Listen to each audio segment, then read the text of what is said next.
रहमतुल्लाहि व बरकातुहू।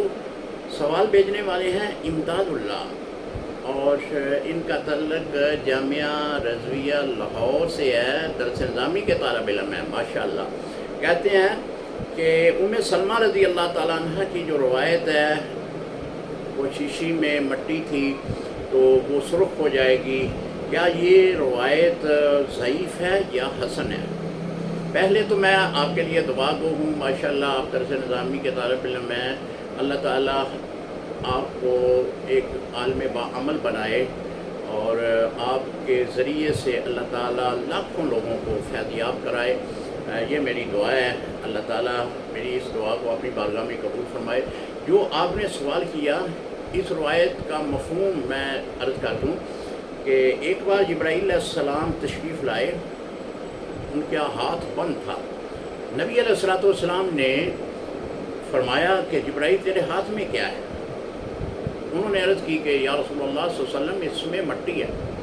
आपने फरमाया कैसी मट्टी?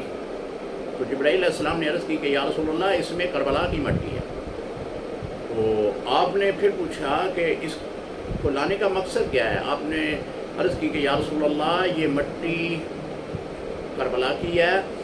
जब आपके नवासे इमाम हुसैन रज़ी अल्लाह ताला अन्हु करबला में शहीद हो जाएंगे तो ये मट्टी सुर्ख हो जाएगी। उम्मे सलमा रज़ी अल्लाह ताला अन्हा, आपने वो मट्टी अपने पास महफूज रखी, एक शीशी में बंद कर लिया गया। उम्मे सलमा फरमाती हैं कि जब हज़रत इमाम हुसैन रज़ी अल्लाह ताला अन्हु करबला में तशरीफ़ ले गए तो मैं उस मट्टी को देखती रही। एक दिन ऐसा आया, यानी 10 मुहर्रम का दिन आया कि वो मट्टी सुर्ख हो गई और मैंने यकीन कर लिया कि अब हज़रत इमाम हुसैन रज़ी अल्लाह ताला अन्हु हम में नहीं रहे।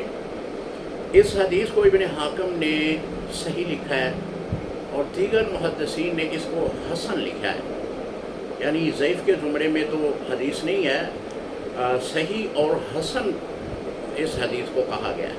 अस्सलामु अलैकुम रहमतुल्लाहि व बरकातुहू।